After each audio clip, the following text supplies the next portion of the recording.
인천의 목소리를 전하고 지역 현안을 고민하는 이슈 현장입니다.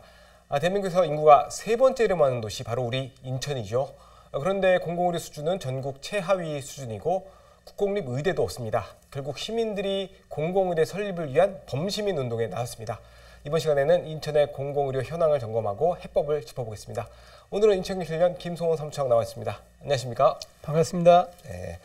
소장님, 인천 최근에 경실련이 필수 의료 취약지를 발표를 했습니다. 결과를 보면 인천의 상황은 꽤 심각한 것 같습니다. 먼저 이번 분석 결과 인천 상황부터 설명해 주실까요? 우선 이제 분석 기준을요, 시도별 종합병원의 전문의 숫자, 그리고 국가지정 지역 책임 의료기관의 5대 필수 진료 과목의 개설률이 어떤지를 기준으로 해서 2022년 현재 실태를 분석한 결과 전남, 울산, 세종이 최대 취약지로 선정이 됐습니다.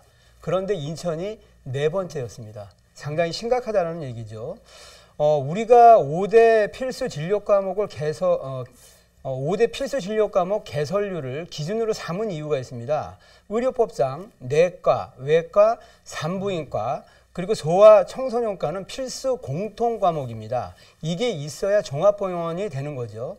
뿐만 아니라 응급의학과는 지역내에서 사망률하고 직결되는 과목이거든요. 그렇기 때문에 이것이 개설되어 있느냐, 이것이 필수 의료가 여건이 마련되어 있느냐하고 직결되는 사안이기 때문에 접근을 한 겁니다. 결국 인천의 필수 의료 현실은 인천 시민이 언제 어디서든 골든타임을 놓치지 않고 치료를 받을 수 있는 필수 의료 진료 과목이 취약한 그리고 의사도 부족한 지역이다라는 게 이번에 드러난 것입니다. 네, 인구가 300만에 달하는 인천에서 이렇게 필수 의료가 부족하다라는 게 사실은 충격적이기 아마 시민들은 다가올 것 같습니다. 인천 공공의료 확충 논의는 근데 사실 계속 되오긴 했었습니다. 예. 인천 의료원도 좀 두 번째 설립을 해야 된다라는 얘기도 있었고 의과대학이 없다, 공공의대가 없다라는 얘기도 있어서 지난 선거에서 공약으로 등장하기도 했습니다. 예. 진행 상황 어떻게 보고 계십니까? 일단은 유정복 시장의 공약을 보면은 인천 제2의료원은 시장의 선거 당시 공약으로 아예 걸었고요. 그 다음에 의사가 부족하기 때문에 인천대학에 공공의대를 만들어야 한다는 공약도 있었습니다. 그거는 시민 제한 공약으로 해서 유정복 시장이 채택을 했습니다. 그래서 두 가지 공약의 상황을 말씀을 드리면 일단 인천 제2의료원은 예비 타당성 조사를 정부에 정식으로 하반기에 의뢰를 할 겁니다. 근데 이제 문제는 이제 후보지까지 정해졌죠. 부평 캠프마켓에다가 짓겠다라고 이제 하는 건데 문제는 뭐냐면 이런 지방 의료원은 경제적 타당성이 안 나온다는 겁니다. 그래서 경제적 타당성이 안 나오면 지을 수가 없거든요. 정부가 재정 지원을 안 해주기 때문에. 그래서 올해 1월에 국무총리가 의료 격차 해소를 위한 간담회를 인천의료원에서 열었는데 그때 유정복 시장이 그러면 예비 타당성을 면제해달라라고 요구를 했고 상반기에 울산하고 광주의료원도 새로 신설을 해야 되는데 아마 그쪽과 마찬가지로 면제를 해줘야 의료원 설립이 가능하다라고 판단이 됩니다. 그리고 인천대학교 공공의대의 설립 문제는 요번에 이제 의회가 새로 들어서면서 아예 결의문을 채택해가지고 발표를 했고요. 다만 인천시는 공공의대 설립과 관련해서는 아직 구체적인 움직임은 없는 상황입니다. 네, 제2의료원 건립, 특히 인천 공공의대 설립은 아직 갈 길이 먼 상황인 것 같습니다. 그런데 인천시 유일한 시립 공공기관이죠. 인천의료원도 의사수 부족에 지금 시달리고 있습니다. 참 안타까운 상황인데 이 얼마나 심각하다고 보십니까? 예, 제가 그래서 인천의료원에 계신 분한테 직접 말씀을 들었어요.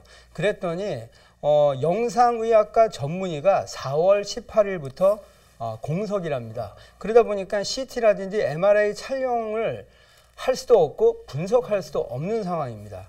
신장 내과의 경우 전문의가 2년째 공석인 상황입니다. 그래서 코로나 팬데믹이 발생을 했을 때 40여 명의 환자들을 그냥 강제적으로 다른 민간병원에 보내야 할 그런 상황이었고요. 뿐만 아니라 순환기 심장내과의 경우에도 1년 8개월째 공석인 상황이라고 합니다. 그래서 이제 지근거리에 있는 길병원에다가 그 요청을 의사를 요청해가지고 치료를 할 수밖에 없는 그런 상황이었다라고 하는데, 이런 원인은 팬데믹을 거치면서 의사의 인건비가 대폭 상승을 했습니다.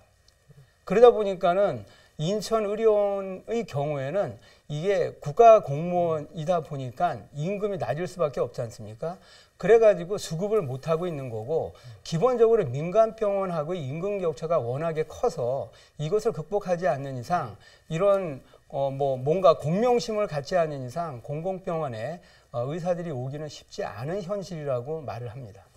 네, 이런 문제는 결국 피해가 고스란히 시민들 몫으로 돌아간다는 데 있을 것 같습니다. 결국 시민들이 나섰어요. 공공의대를, 아까 말씀하신 인천대 공공의대 설립을 위해서 범시민 협의회를 구성을 하셨는데 4월 12일에 출범을 했죠. 이게 어떤 활동을 하게 될까요? 일단은 공공의대에 대해서 시청자한테 간단히 말씀을 드리면은요. 이러한 이제 보건소라든지 아까 말씀드렸던 이런 이제 지방의료원에서 공공으로 공공의사로서 역할을 하기 위해서 국고로 장학금을 줘가지고 그렇게 해서 졸업을 하면 10년 동안 의무적으로 보건소라든지 공공의료원에 근무하는 의사를 얘기하는 거고, 그러한 의사를 양성하는 게 공공의대입니다. 그래서 지금 인천 지역이 필수의료 취약지로 판명이 난 이상 시민들에게 이러한 의료 사각지대를 해소하기 위해서는 공공의대가 필요하다라고 하는 캠페인을 대대적으로 벌리면서 서명운동을 전개해 나갈 것입니다. 그리고 아까 유정보 시장도 공약을 하지 않았습니까? 그래서 공약 이행을 촉구하고 인천시도 어쨌든 공약 이행을 하기 때문에 업무 협약을 통해서 대정부 공동 대응을 펼쳐 나갈 계획이고, 그리고 이제 국책연구원에 따르면 향후 10년 이후에 보면은 지금과 같은 의사 정원을 유지를 하면 자그마치 2만 7천 명의 의사가 부족하다라고 얘기합니다. 그러면 이 의사들을 채우려 그러면 광역 시도별로 공공의대가 만들어지고 의사를 배출을 해도 모자랄 판이기 때문에, 그래서 의료복지 차원에서 공공의료 강화 차원에서 권역별로 해서 공공의대가 만들어져야 하고, 이번 총선에서 정당의 정강정책으로 공약으로 채택될 수 있도록 요구운동을 할 계획입니다. 네, 시민의 생명을 보호하기 위한 사업들이기 때문에 이번에는 꼭 실현되기를 기대하겠습니다. 이슈 현장 오늘 여기서 마치겠습니다. 고맙습니다.